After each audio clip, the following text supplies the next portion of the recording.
Hello friends, welcome to my channel study blog with Shivendra. देखिए, आज हम लोग को एंशिएंट हिस्ट्री में जो टॉपिक कवर करना है वो महाजनपद काल पढ़ना है। इसमें हमें पढ़ना है महाजनपद काल एवं मगध साम्राज्य का उत्कर्ष। महाजनपद काल के अंतर्गत 16 महाजनपद विद्यमान थे। ठीक है, तो 16 महाजनपद को हम लोग देखेंगे। 16 महाजनपद कौन कौन से थे और उसमें से भी एक जनपद जो है मगध, वो जो मोस्ट इम्पॉर्टेंट है उसके विषय में हम लोग पढ़ेंगे। ठीक है, इससे पहले हमने जो लेक्चर जो वीडियो में हमने बताया था वो शायद और हमने वो कंप्लीट किया था। अगर आपने वो वीडियो न देखी हो तो प्लीज़ मेरे प्लेलिस्ट में हो, एंशिएंट फॉर प्री नाम से प्लेलिस्ट में आपकी हिस्ट्री होगी। वहाँ जाकर आप जितने भी लेक्चर अभी तक हमारे हुए हैं वो आप देख सकते हैं। ये जो हम लोग जीके पढ़ रहे हैं ये सभी एग्ज़ाम्स के लिए आपके इम्पोर्टेंट है। कोई भी आप एग्ज़ाम देने जा रहे हैं, यूपी एपीओ देने जा रहे हैं, पीसीएस जे के लिए है, एचजेएस के लिए या अदर स्टेट पे ही आप कहीं भी एग्ज़ाम देने जाएंगे तो ये यहाँ से आपके क्वेश्चन बनते ही बनते हैं। ठीक है, तो हिस्ट्री को आप लोग हल्के में बिल्कुल मत लीजिएगा, एक बार ज़रूर पढ़िएगा। और रही बात नोट्स की, तो आप लोग प्लीज़ नोट्स बनाते चलिए। कितना टाइम लग जाएगा, आप वीडियो देखिए, पॉज करिए और लिखते जाइए। मैं क्या बता रहा हूँ, यहाँ जो लिखा होता है सिर्फ वही नहीं बात होती, उसके अलावा भी मैं बताता रहता हूँ, तो उसको भी आप नोट करते चलिए। ठीक है, तो आप लोग कॉपी ले लीजिए, पेन ले लीजिए और साथ में बैठ जाइए। जब मेरी वीडियो स्टार्ट हो तो ये दो काम आप जरूर कर लिया करिए, कॉपी पेन लेकर बैठा करिए। ठीक है, और इसके साथ ही साथ मैं एक चीज़ और बता दूं, टेलीग्राम चैनल है मेरा, तो उसको ज़रूर ज्वाइन कर लीजिएगा। टेलीग्राम चैनल का जो नाम है वो शिवेंद्र लॉ एकेडमी, ये नाम है। सर्च करेंगे आप टेलीग्राम में तो आपको मिल जाएगा। उसको ज्वाइन करने का फ़ायदा ये है कि कोई भी न्यूज़ होगी मैं उसमें पहले डालता हूँ। ठीक है, तो उससे आपको पता चल जाता है कि क्या चीज़ें आई हैं क्या नहीं आई हैं, इससे सभी चीज़ें आपको वहाँ पे पता चल जाएंगी। चलिए शुरू करते हैं आज की वीडियो को। तो हम लोग को क्या पढ़ना है, महाजनपद काल एवं मगध साम्राज्य का उत्कर्ष। महाजनपद काल जो था वो 600 से 325 ईसा पूर्व तक था। ठीक है, 6वीं शताब्दी ईसा पूर्व में बौद्ध ग्रंथ अंगुत्तर निकाय के अनुसार 16 महाजनपद विद्यमान थे। अब ध्यान दीजिएगा आप, हमने क्या कहा, 16 महाजनपद विद्यमान थे। कहाँ विद्यमान थे, किस चीज़ में के अनुसार, अंगुत्तर निकाय। ये पूछा जाता है, ये क्वेश्चन आपसे पूछा जाता है कि 16 महाजनपद का उल्लेख कहाँ किया गया है, किस ग्रंथ में, तो आप बताएंगे अंगुत्तर निकाय, बौद्ध ग्रंथ। ध्यान रहे, बौद्ध ग्रंथ, न कि जैन ग्रंथ। ठीक है, तो बौद्ध ग्रंथ अंगुत्तर निकाय के अनुसार 16 महाजनपद विद्यमान थे। ठीक है, जिसमें मगध का स्थान प्रमुख था। अब इस शुरू करने से पहले, आगे हम लोग बढ़ने से पहले ये देख लेते हैं कि 16 महाजनपद कौन थे। ठीक है, इसमें लिखा नहीं है, यदि आपको लिखना है तो मैं बोलता चल रहा हूँ, आप लिखते चलिए, नोट करते चलिए। 16 महाजनपद में अंग, वत्स, अवंती, पांचाल, चेरी, काशी, गांधार, वज्ज, कुरु, शूरसेन, मगध, कौशल, कंबोज, मल्ल, अस्मक। तो ये आपके 16 महाजनपद थे। इसमें भी सबसे पहला कौन था, तो वो अंग था। ठीक है, ये आप जानते रहिए। अब इसमें हमें जो पढ़ना है वो मगध पढ़ना है, मगर इसके पहले भी कुछ चीज़ें और हैं, उसको जान लीजिए। ये तो ही 16 महाजनपद की बात। अब इन 16 महाजनपद में कौन सी, इसमें पूछा जाता है राजधानी क्या थी। 16 महाजनपद में कुछ जनपद ऐसे हैं जिनके संबंध में राजधानी पूछी जाती है कि फला जो जनपद थे उसकी राजधानी क्या है। तो जो मोस्ट इम्पॉर्टेंट होंगे मैं उनकी बात करता हूँ, आप लोग लिखते चलिए। एक तरफ महाजनपद लिख लीजिएगा, दूसरी तरफ राजधानी नोट कर लीजिएगा। महाजनपद में अवंती की राजधानी क्या थी, उज्जैन थी। ठीक है, जो मोस्ट इम्पॉर्टेंट है मैं वही बताऊंगा आपको। ठीक है, तो अवंती की राजधानी उज्जैन, वत्स की राजधानी कौशाम्बी, अंग की राजधानी चंपा, गांधार की राजधानी तक्षशिला, काशी की राजधानी वाराणसी, कौशल की राजधानी श्रावस्ती, शूरसेन की राजधानी मथुरा, मगध की राजधानी राजगृह, जिसकी हमें चर्चा करना है।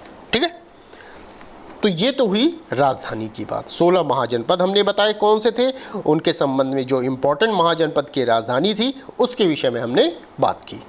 आइए चलिए देखते हैं आगे। तो हमने क्या पढ़ा, 6वीं शताब्दी ईसा पूर्व में बौद्ध ग्रंथ अंगुत्तर निकाय के अनुसार 16 महाजनपद विद्यमान थे, जिसमें मगध का स्थान प्रमुख था। ठीक है, देखिए क्वेश्चन दो तरीके से बन सकता है। पहला आपसे ये पूछा जा सकता है कि 16 महाजनपद का उल्लेख किस ग्रंथ में किया गया है, तो आप बताएंगे बौद्ध ग्रंथ अंगुत्तर निकाय में किया गया है। या यूँ पूछा जा सकता है कि बौद्ध ग्रंथ जो अंगुत्तर निकाय है, बौद्ध ग्रंथ अंगुत्तर निकाय के अनुसार कितने महाजनपद का उल्लेख मिलता है, तो आप बताएंगे 16 महाजनपद। ठीक है, चलिए मगध का साम्राज्य के रूप में उत्कर्ष कहाँ से हुआ, हर्यक वंश के बिंबिसार से शुरू होकर नंद वंश के धननंद तक पहुंचा। ठीक है, तो मगध का साम्राज्य कहाँ से कहाँ तक शुरू था, हर्यक वंश से स्टार्ट हुआ था और लास्ट में कहाँ तक पहुंचा, बिंबिसार से। हर्यक वंश के भी बिंबिसार से शुरू हुआ था और नंद वंश के धननंद तक पहुंचा था। तो अर्थात कि हर्यक वंश से स्टार्ट हुआ और नंद वंश पर जाकर समाप्त हुआ था। ठीक है, और अंत में इसके बाद मौर्य साम्राज्य की स्थापना हुई। तो महाजनपद काल पढ़ने के बाद फिर हम लोग क्या पढ़ेंगे, मौर्य साम्राज्य। जैसे ही महाजनपद काल समाप्त होता है उसके बाद मौर्य साम्राज्य स्टार्ट होता है। तो ये तो रही महाजनपद काल के विषय में बात। अब इसमें जो आगे हमको देखना है, अब जो वंश है हर्यक वंश, ध्यान दीजिएगा हमें 3 वंश पढ़ने हैं, हर्यक वंश, शिशुनाग वंश और नंद वंश। ठीक है, तो एक एक करके हम लोग कंप्लीट करते हैं। हर्यक वंश ये मोस्ट इंपॉर्टेंट टॉपिक है आपका, ध्यान से पढ़िएगा। हर्यक वंश जो है ये 544 से 412 ईसा पूर्व तक था। हर्यक वंश का पहला जो शासक था वो बिंबिसार था। ध्यान दीजिएगा, हर्यक वंश में पहला कौन था, बिंबिसार। हर्यक वंश का प्रथम ज्ञात शासक है। मगध की राजधानी इनके द्वारा गिरिब्रज से राजगृह बनाई गई। हमने बताया आपको कि मगध जो महाजनपद था उसकी राजधानी क्या थी, राजगृह। तो राजगृह कैसे बनाया इन्होंने, गिरिब्रज पहले थी उससे फिर राजगृह बना दिया। इन्होंने बिंबिसार ने अपने राजवैद्य जीवक को अवंती के राजा चंड प्रद्योत के यहाँ चिकित्सार्थ हेतु भेजा था। ये नाम आपको याद रहे, राजवैद्य जीवक, मोस्ट इम्पॉर्टेंट आपका है। पूछा जाता है कि हर्यक वंश में जो राजवैद्य थे उनका क्या नाम है, तो आप बताएंगे जीवक है, नाम उनका जीवक था। और किसके यहाँ भेजा गया था चिकित्सा के लिए, कि तो राजा चंड प्रद्योत के यहाँ भेजा गया था। ठीक है, ये हुई बिंबिसार के विषय में बात। इसके बाद आते हैं अजातशत्रु, इनके पुत्र। इसके समय में ही प्रथम बौद्ध संगीति हुई थी। जब हमने बौद्ध आपका धर्म पढ़ाया था उसमें संगीतियाँ हमने बताई थी, 4 बौद्ध संगीतियाँ हुई थी। ठीक है, तो जिसमें हमने बताया था आपको कि प्रथम बौद्ध संगीति किसके समय में हुई थी, अजातशत्रु के विषय में प्रथम बौद्ध संगीति हुई थी। ठीक है, ये पूरा हमने बौद्ध धर्म का आपको बताया था। और उसके बाद हमने आप बताया था कि द्वितीय बौद्ध संगीति कालाशोक के समय में हुई, तृतीय बौद्ध संगीति अशोक के समय में हुई और चतुर्थ बौद्ध संगीति किसके समय में, कनिष्क के समय में। ठीक है, अजातशत्रु जो थे वो हर्यक वंश से संबंधित थे, कालाशोक थे शिशुनाग वंश से संबंधित थे, अशोक जो थे मौर्य वंश से संबंधित है और कनिष्क जो थे वो कुषाण वंश से संबंधित थे। ये समस्त चीज़ें हमने जब बौद्ध धर्म पढ़ाया था तो हमने बताया था। यदि आपने वो वीडियो न देखी हो तो प्लीज़ वहाँ पर जाकर प्लेलिस्ट में वो वीडियो ज़रूर देखिएगा, क्योंकि यहाँ से क्वेश्चन बनते हैं आपके। बौद्ध हुआ, जैन हुआ, सिंधु हुआ, वैदिक हुआ। ठीक है, ये ज़रूर पढ़ के जाइएगा। तो क्या कहाँ तक हम लोगों ने पढ़ा, तो अजातशत्रु चल रहा है। तो इसके समय में प्रथम बौद्ध संगीति हुई। ठीक है, एक युद्ध में उसने रथमूसल तथा महाशिलाकंटक नामक हथियार का उपयोग किया। किस हथियार का उपयोग किया था, तो आपको पता होना चाहिए, रथमूसल और महाशिलाकंटक। पूछा जाता है कि रथमूसल या महाशिलाकंटक नामक हथियार का उपयोग किसने किया था? तो किसने किया? अजातशत्रु ने। या यूँ पूछा जा सकता है कि अजातशत्रु द्वारा जो हथियार उपयोग किया गया था उसका नाम क्या था? तो क्या नाम था? रथमूसल और महाशिलाकंटक। ठीक है, बहुत इंपॉर्टेंट है आपका। इसके बाद आते हैं उदयन, इनके पुत्र। किसके? अजातशत्रु के। उदयन, इसने क्या किया कि पाटलिपुत्र की स्थापना की। पूछा जाता है कि पाटलिपुत्र की स्थापना किसके द्वारा की गई? तो उदयन के द्वारा की गई पाटलिपुत्र की स्थापना। ठीक है, और राजधानी जो है वो राजगृह से पाटलिपुत्र स्थानांतरित कर दी गई। ध्यान रहे, बिंबिसार में हमने क्या बताया कि इन्होंने क्या किया? राजधानी गिरिब्रज से राजगृह कर दिया। जबकि उदयन ने क्या किया? उदयन ने फिर से राजगृह से राजधानी क्या किया? पाटलिपुत्र कर दिया। ठीक है, ये याद रखिएगा। आपसे ये पूछा जा सकता है कि पाटलिपुत्र जो है वो किस नदी पर स्थित है? तो आप बताएंगे गंगा तथा सोन नदियों के संगम पर यह स्थित है। ठीक है, कहाँ पर? गंगा तथा सोन नदियों के संगम पर स्थित है। एक मजे की बात ये थी कि क्वेश्चन ये बनता है, ध्यान रखिएगा। देखिए, बिंबिसार है, फिर अजातशत्रु आते हैं, फिर उदयन आते हैं। यहाँ तक क्लियर है आपको? ठीक है, 3 हमने पॉइंट बताए आपको 3 शासक के बारे में, बिंबिसार, अजातशत्रु, उदयन। अब ध्यान दीजिए, आपसे पूछा जाता है, इसको ध्यान से पढ़िएगा।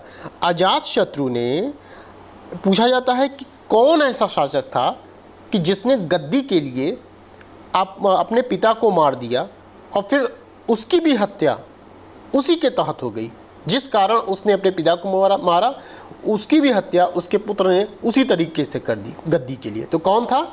अजातशत्रु होता है। ठीक है, कौन है? अजातशत्रु। ये ध्यान रखिए, ये आपके अजातशत्रु। इन्होंने क्या किया कि अजातशत्रु ने क्या किया? बिंबिसार की हत्या की गद्दी के लिए।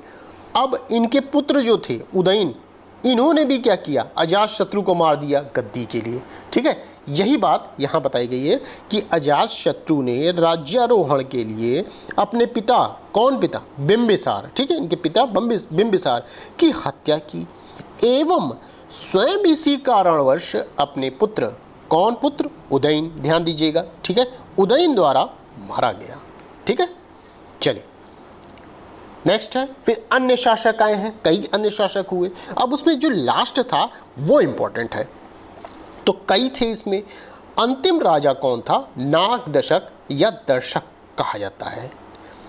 आपसे यह पूछा जाए कि हर्यक वंश का प्रथम प्रतापी शासक कौन था? तो आप बताएंगे बिंबिसार था। ठीक है, आपसे यह पूछा जाए कि हर्यक वंश का अंतिम राजा कौन था? तो आप बताएंगे नागदशक था। ठीक है, अब देखिए, तो अंतिम राजा कौन था? नागदशक था। नागदशक को शिशुनाग ने मारकर मगध की गद्दी पर अधिकार कर लिया। अब देखिए यहाँ पर क्या हुआ कि हर्यक वंश समाप्त हो गया। शिशुनाग के द्वारा जैसे ही नागदशक को मारा गया, चूँकि ये हर्यक वंश का अंतिम शासक था नागदशक, और इसको जैसे ही शिशुनाग ने मार दिया उसके बाद वंश चेंज हो गया। और वंश कौन सा आ गया? शिशुनाग वंश। हर्यक वंश के बाद अब कौन सा वंश आया? शिशुनाग वंश। क्योंकि शिशुनाग ने ही उनको मार दिया नागदशक को, इसलिए इन्हीं के नाम पर इस वंश का नाम पड़ा, शिशुनाग वंश की स्थापना की गई। ठीक है, चलिए अब शिशुनाग वंश को पढ़ते हैं हम लोग। शिशुनाग वंश का क्या कार्यकाल क्या है? 412 से लेकर 344 ईसा पूर्व था। ठीक है, शिशुनाग वंश में पहला कौन शासक था? शिशुनाग। जाहिर सी बात है शिशुनाग ही होंगे। तो शिशुनाग में देखते हैं शिशुनाग ने क्या किया। इस वंश की स्थापना की। सबसे पहला पॉइंट अब ये जानिए, शिशुनाग वंश की स्थापना शिशुनाग के द्वारा, तथा वैशाली को मगध की दूसरी राजधानी बनाया है। किसने? शिशुनाग ने। ठीक है, इनके बाद आती हैं कालाशोक। ठीक है, राजधानी पुनः इसने क्या ला दिया? पाटलिपुत्र ला दी। इन्हीं के समय में द्वितीय बौद्ध संगीति हुई थी। ध्यान दीजिएगा, अभी हमने बताया आपको बौद्ध संगीति में चारों बौद्ध संगीतियाँ कौन कौन किसके किसके शासनकाल में हुई है, अभी हमने बताया, जिसमें कौन थे? कालाशोक थे। तो कालाशोक आपसे पूछा जाए कि कालाशोक किस वंश से संबंधित है, तो आप बताएंगे शिशुनाग वंश से संबंधित हैं। ठीक है, तो ये काला अशोक हो गए। अब शिशुनाग वंश में अन्य शासक भी थे, बट अंतिम जो शासक था वो इम्पोर्टेंट है। अंतिम कौन था? अंतिम नंदिवर्धन थे। ठीक है, अब ध्यान दीजिए, शिशुनाग वंश हमने पढ़ा, तो शिशुनाग वंश में सबसे पहला शासक शिशुनाग। ठीक है, अंतिम शिशुनाग वंश का अंतिम शासक पूछा जाए तो कौन है? नंदिवर्धन था। ठीक है, क्लियर। चलिए अब नेक्स्ट देखते हैं। देखिए, नंदिवर्धन हो गए। अब शिशुनाग वंश का स्थान किसने लिया? नंद वंश ने लिया। नंद वंश का कार्यकाल क्या था? 344 से 323 ईसा पूर्व तक था नंद वंश का कार्यकाल। ठीक है, अब इसमें जो शासक आए वो महापद्मनंद आए। ये मोस्ट इंपॉर्टेंट है। महापद्मनंद को क्या कहा गया? पुराणों में उसे कली का अंश, क्षत्रियों का नाश करने वाला तथा दूसरे परशुराम का अवतार कहा गया है। किसे? महापद्मनंद को। इसे ही सर्व क्षत्रांतक कहा गया है, अर्थात क्षत्रियों का नाश करने वाले को क्या कहा जाता है? सर्व क्षत्रांतक। आपसे पूछा जाता है कि ऐसा कौन सा शासक था जिसने क्षत्रियों का नाश कर दिया, तो कौन था? महापद्मनंद था। आपसे पूछा जा सकता है कि पुराणों में कली का अंश किसे कहा गया, तो महापद्मनंद को कहा गया। आपसे पूछा जा सकता है कि परशुराम का, दूसरे परशुराम का अवतार किसे कहा गया, तो आप बताएंगे महापद्मनंद को कहा गया। ठीक है, इसलिए महापद्मनंद मोस्ट इंपॉर्टेंट है। देखिए आगे चलते हैं, देखते हैं और क्या इंपॉर्टेंट है इसमें। इसने ही शिशुनाग वंश को समाप्त कर, ध्यान दीजिए, शिशुनाग वंश की समाप्ति किसने की? महापद्मनंद की। और शिशुनाग वंश को इसने समाप्त कर कौन से वंश की नींव डाल दी? नंद वंश की नींव डाल दी। ठीक है, ध्यान रखिएगा। तो इसने शिशुनाग वंश को समाप्त कर नंद वंश की नींव डाल दी। महापद्मनंद को ही एकराट की उपाधि धारण किया गया था। ठीक है, इसने ही एकराट की उपाधि धारण की थी।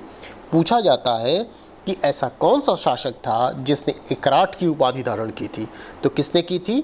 महापद्मनंद ने धारण की थी एकराट की उपाधि। ठीक है, अब इस वंश के कार्यकाल में अन्य और भी शासक आए, तो जो इम्पोर्टेंट है देखिए वो शासक, उन शासकों की बात हम लोग करेंगे। ठीक है, तो अंतिम अब कौन आया? धननंद था। ठीक है, हमने आपको शुरुआत में बताया था ना कि मगध के साम्राज्य के रूप में उत्कर्ष हर्यक वंश के बिंबिसार से शुरू हुआ, अर्थात हर्यक वंश, इसका शासक कौन पहला? बिंबिसार से स्टार्ट हुआ है और नंद वंश के धननंद तक पहुंचा। ठीक है, नंद वंश, ये लास्ट वंश नंद वंश से अंतिम राजा धननंद तक पहुंचा। क्लियर हुआ? ये हमारा कहने का मतलब था जो शुरू में आपने पढ़ा था। तो अंतिम वंश कौन था? नंद वंश था। इसमें सबसे प्रतापी या नंद वंश की स्थापना किसने की थी? महापद्मनंद ने की थी। अंतिम शासक कौन था नंद वंश का? तो वो धननंद था। ठीक है, क्लियर। अब देखिए, तो अंतिम पूछा जाता है आपसे कि नंद वंश का अंतिम शासक कौन था, तो आप बताएंगे धननंद था। ठीक है, यह सिकंदर का समकालीन था। मोस्ट इंपॉर्टेंट आपका क्वेश्चन है। पूछा जाता है कि सिकंदर का समकालीन कौन था, किसे कहा जाता है, तो आप बताएंगे धननंद को कहा जाता है।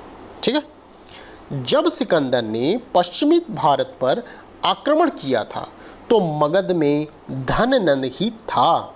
ठीक है, 322 ईसा पूर्व में चंद्रगुप्त मौर्य ने अपने गुरु चाणक्य की सहायता से धननंद की हत्या कर मौर्य वंश के शासन की नींव डाल दी।